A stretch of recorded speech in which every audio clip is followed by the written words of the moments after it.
The alarm buzzed at exactly 6:05 a.m., just like it did every school day.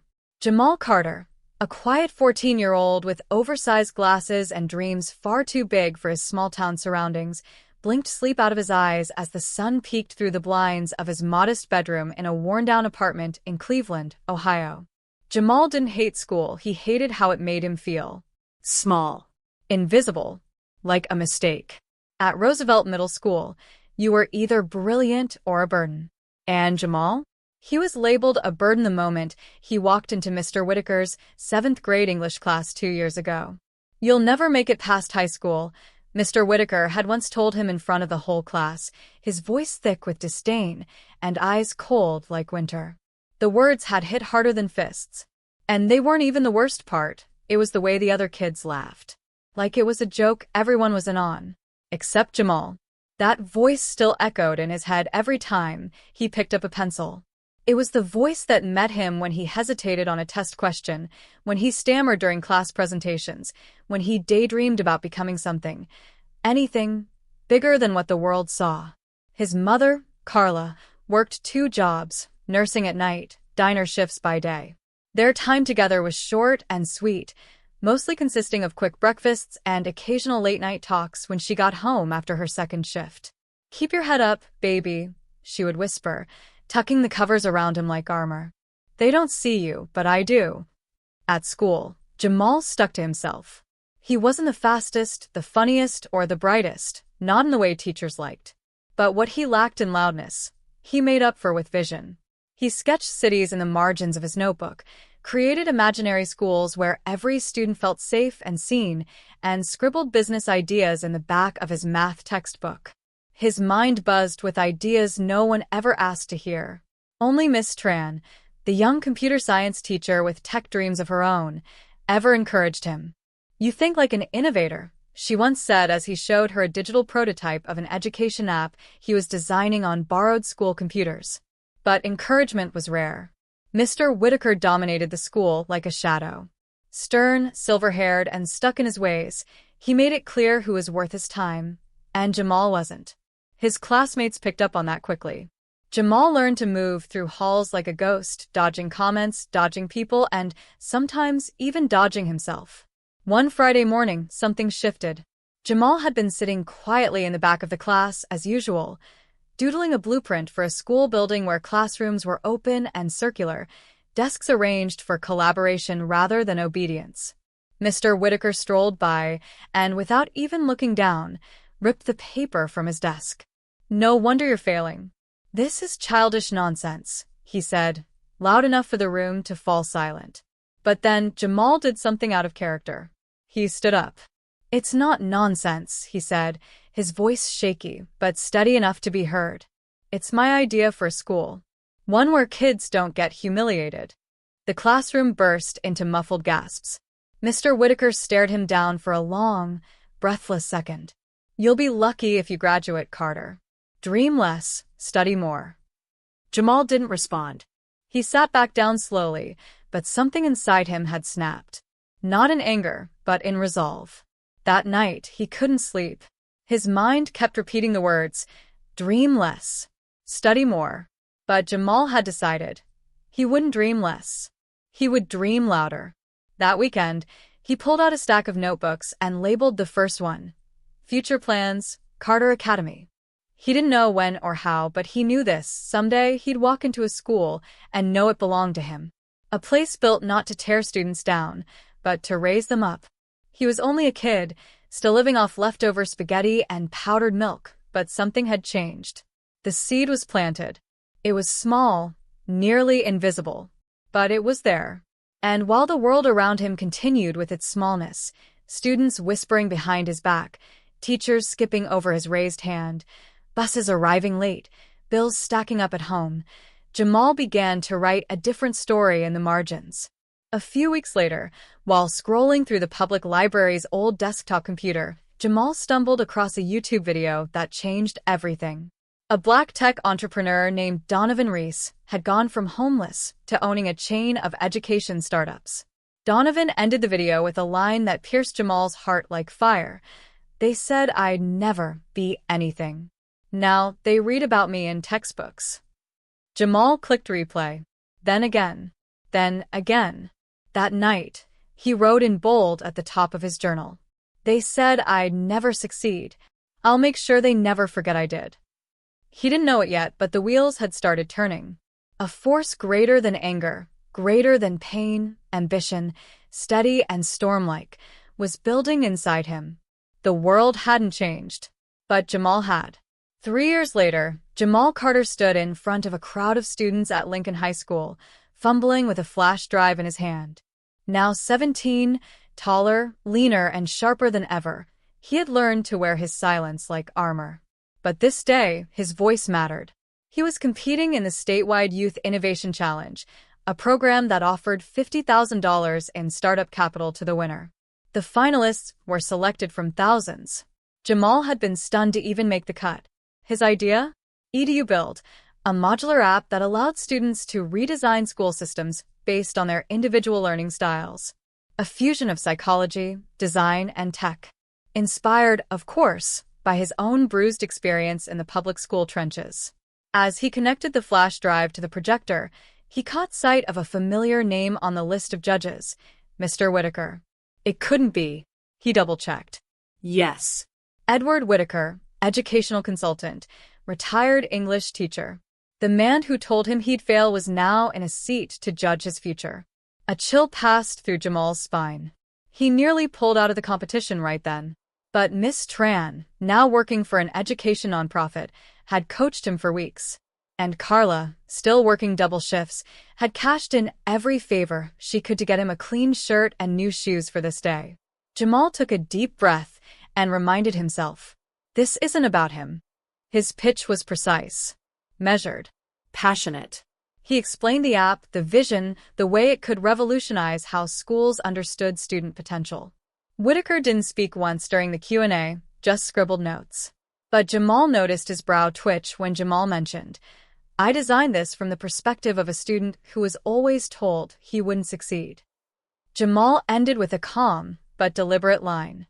Kids don't need perfection. They need space to be seen, understood, and invested in. That's what EduBuild is all about. The auditorium applauded. He didn't win. The prize went to a slick-talking teen from a private school who proposed a tutoring app for Ivy League prep. But something else happened. After the ceremony, Whitaker approached Jamal in the hallway. The same walk. The same gray stare. But he looked older now. Smaller. I didn't recognize you at first, he said. You've grown. Jamal stayed silent. Whitaker looked around and lowered his voice. You were never an easy student, Carter. But I'll admit, what you did in there was impressive. Jamal met his eyes. You told me I'd never succeed. Whitaker sighed. I was wrong. It should have felt good. Vindicating. But it didn't. It felt like crumbs. Jamal nodded stiffly and walked away. A week later, an email landed in Jamal's inbox. Subject line. Private meeting invitation. Donovan Reese Foundation. He stared at the name for several seconds. Inside, the message read, Your project caught our attention. We'd like to discuss potential investment and mentorship. Reply to confirm. His fingers trembled as he hit reply. What followed was a whirlwind. Donovan Reese, the very man whose video had lit the fire years ago, invited Jamal to Chicago for a weekend pitch round. There, Jamal presented an expanded version of EduBuild, now equipped with AI-powered analytics and a customizable student support interface. Donovan leaned back after the presentation, grinning. Tell me, Jamal, what made you build this? Jamal didn't hesitate. Because I know what it feels like to be unseen in a place that's supposed to nurture you. I wanted to fix the system that nearly broke me. That answer got him a handshake, $100,000 in funding, and a year-long mentorship with Donovan's startup incubator. By the time he was 19, Jamal had launched EduBuild Beta, partnered with 2 charter schools in Michigan, and was now being featured in tech blogs across the country. His photo, young black founder with clear eyes and a defiant smile, began circulating as a rising name in education tech. But something kept pulling at him. Not vengeance, exactly. Not ego. Just unfinished business. Back in Cleveland, Roosevelt Middle School was still running under the same leadership. Same peeling paint. Same archaic teaching methods. He looked it up one night while scrolling, half out of nostalgia, half out of curiosity. That's when he saw it. Roosevelt Middle School closing, school board seeking private buyers. Jamal sat up, heart pounding. He emailed his mentor that same night. Donovan, what do you think about me buying a school? The next week, they ran the numbers.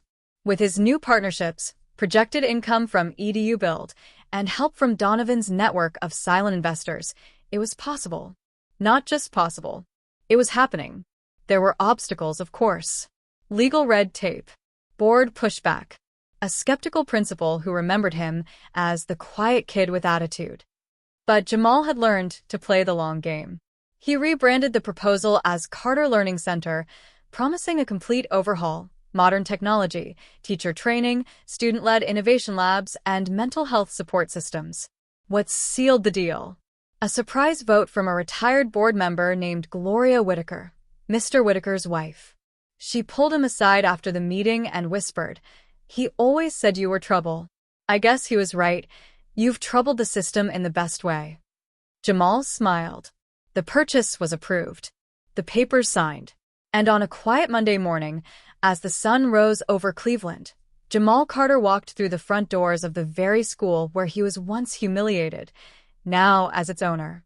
He paused in the hallway, ran his fingers along the lockers, and found the same classroom, room 204, where his dreams had once been dismissed. He stepped inside alone, just for a moment, and whispered, "I'm still dreaming."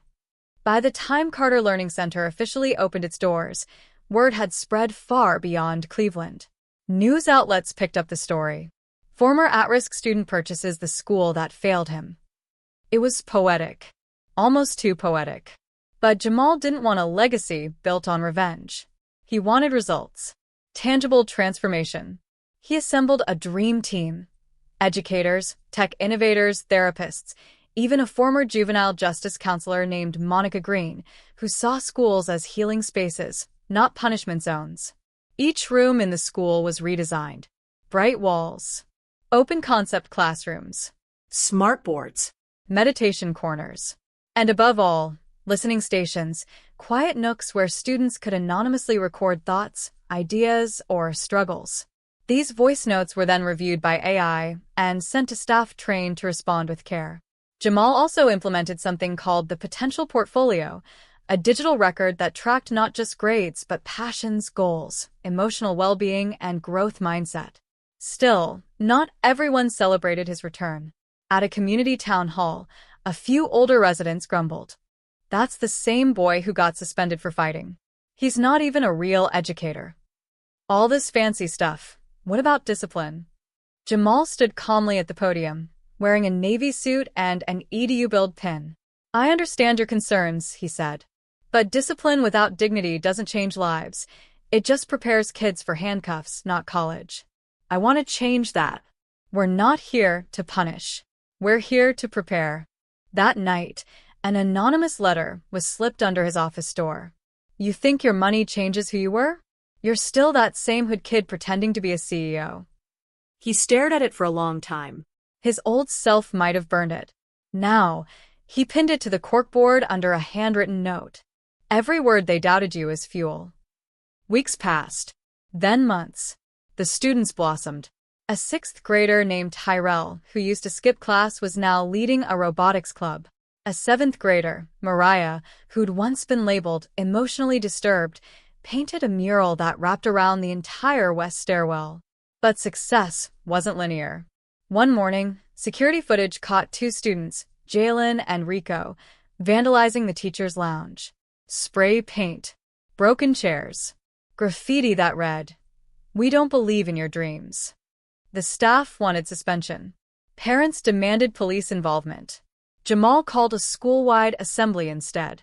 The students stood silent as he played the video on a projector. Then he paused it, right before the destruction began. "I'm not showing you this to shame anyone," he said. "I'm showing you this because this is a cry." The room was so quiet you could hear breathing. "I see pain in this video. I see boys who weren't seen before they exploded. That's not on them. That's on all of us. He then invited Jalen and Rico to join him on stage. The tension was thick. Jamal handed them each a microphone. Tell us what made you feel invisible. The students froze. Rico started crying. Jalen stared down, then muttered, I don't know how to be heard without breaking something. Jamal nodded slowly. Then let's learn together. Instead of expulsion, he launched the Hear Me Initiative, a restorative justice program that paired conflict with storytelling, art therapy, and student council representation. By the end of the semester, behavioral incidents dropped by 42%. Then came the biggest challenge of all, Mr. Whitaker himself. A month before the first academic year ended, Jamal received a letter from the board. Mr. Edward Whitaker has applied to volunteer as a reading mentor.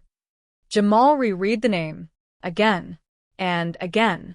He had every right to say no, every reason to deny him access to the building. Instead, he scheduled a meeting. When Whitaker arrived, he looked frail. Not just older, but quieter, slower. He held a folder of books he wanted to introduce to students. Why? Jamal asked. Why now? Whitaker set the folder down. Because you turned this place into something I never imagined. And I want to be a part of it before I'm gone. Jamal sat back. And what about what you told me? About me never succeeding? The older man lowered his eyes. Some people teach out of love. Others out of control. I fell into the second camp. I see that now. Jamal was quiet for a long time. Then, almost unwillingly, he said, 1 hour a week. Under staff supervision. You teach. You don't preach. Whitaker nodded. Fair. The moment didn't feel redemptive. It felt honest. That spring, the school held its first ever Student Futures Fair, a blend of science fair, community project expo, and personal growth showcase. Jamal watched from the stage as Tyrell demoed a water purifier built from recycled soda bottles. Mariah led a dance and poetry performance about mental health. Even Jalen and Rico presented a podcast episode titled, Why We Break Things and How to Build Again. A local journalist interviewed Jamal at the event. What drives you now? She asked. He looked out at the students, the laughter, the joy. He spotted Whitaker quietly reading with a child in the back. And he answered, because I know what it's like to be written off. And I never want any kid in this building to feel like they have to prove their humanity to deserve hope. The headline the next day read, From silent student to system shaker, Jamal Carter is redefining education. But for Jamal, the real victory was in the press. It was the letter he found in his mailbox the following Monday. Written in pencil. No return address. I'm in 5th grade. I don't talk much, but your school makes me feel safe. I think maybe I can be something. I just don't know what yet. Jamal smiled. He pinned it next to the anonymous insult from months ago. 2 voices. Both important. One, a ghost from his past. The other, a flame for the future. Summer arrived with a whisper, not a bang. The school year was over, and while many students celebrated with pool parties and video games, Jamal stayed late most nights at the center. He reviewed every student file, met with parents, and started drafting proposals for satellite programs. That's when a call came from Harvard Graduate School of Education. They wanted him to speak at their fall symposium titled, Breaking the Pipeline, Innovative Models for At-Risk Youth. It was surreal. He'd once been expelled for asking too many questions. Now, Ivy League institutions wanted to hear his answers. Still, he was hesitant. I'm not an academic, he told Monica one evening as they closed the staff lounge. I'm just a guy who turned pain into policy. She laughed softly. That's exactly what they need. Theory's nice, but transformation is real. He accepted. The night before his flight to Boston, Jamal returned home to pack. At the bottom of his closet, buried beneath old boxes, he found the tattered manila envelope he hadn't touched in years. Inside were his old school records, referrals, suspension letters, a copy of the juvenile court notice, a photo of his mother, young, tired, resilient. He placed it all in his suitcase. Boston. When Jamal took the stage at the symposium, he wore no suit, just a black turtleneck and slacks. Clean, confident. He didn't use a teleprompter. No slides. Just his voice. "Ladies and gentlemen," he began, "you've seen the numbers. Black boys are 3 times more likely to be suspended than their white peers. But I'm not here to quote statistics. I'm here because I was one of those boys." He reached into his pocket and pulled out one of his old referrals. Held it up like evidence in a trial. "This is who they said I'd be. And it's who I almost became." He walked slowly across the stage. But there was one thing the data didn't measure: how many children stop believing they can matter. He spoke of trauma, race, poverty, hope, architecture, meditation, and AI. Of public systems designed for compliance instead of compassion. Of how he learned to rebuild not just buildings but belief. Midway through his speech, he held up the anonymous student letter. "I think maybe I can be something. I just don't know what yet. I started Carter Learning Center for that kid," he said. "Because the most dangerous thing a society can do is teach its children that potential is conditional." By the time he finished, the audience was silent. Then, one by one, they rose. Applause rolled like thunder. Educators wept. Students stood. Professors shook his hand. Backstage, a woman in her 50s approached him. "I was one of your teachers. Miss Clara Hayes. 6th grade." Jamal blinked. She'd aged, but her eyes were still sharp. "I remember you," he said. "I didn't do enough," she whispered. "I knew the system was wrong, but I didn't fight it." He touched her shoulder. "You're here now. That means something." The next day, on the flight back to Cleveland, Jamal sat by the window watching clouds. In his lap sat a folder of funding pledges from 3 universities. They wanted to replicate his model. Nationwide. When he landed, Monica greeted him at the airport with a quiet smile. "Something happened while you were gone," she said, holding her phone. "You need to see this." She pressed play on a video. It was shot outside Carter Learning Center. A man, white, older, in a gray blazer, stood at a microphone during a local press conference. Behind him was a new banner. Cleveland School Board. Equity in Education Town Hall. The man spoke carefully with emotion. "I was part of the problem. Years ago, I labeled a boy unteachable. That boy now runs a school more successful than any I've ever worked in. His name is Jamal Carter. And I stand here today to say, I was wrong. Deeply wrong." Jamal stared at the screen. It was Whitaker. The moment felt cinematic. But for Jamal, it wasn't about forgiveness. It was about acknowledgement. A public truth. A wound no longer hidden. That fall, Whitaker became a full-time mentor.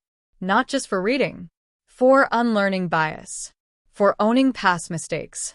He hosted sessions titled "Learning to See What I Was Taught to Fear." One day, during one of those sessions, Jalen raised his hand. "Do you ever wish someone had taught you earlier?" he asked. Whitaker nodded. "Every day." Later that semester, Jamal got a call from Tyrell's mom. "Can I speak to you in person?" she asked, her voice thick with emotion. When she arrived, she brought a man with her. Clean-shaven. Nervous. Holding a small notebook. "This is Tyrell's father," she said. "He just got out of prison." The man extended a trembling hand. "My son says you gave him something I never got, options." Jamal didn't know what to say. He simply embraced him. That day, Tyrell's dad signed up as a volunteer. He now helped with the school's tech program. And then came the national award.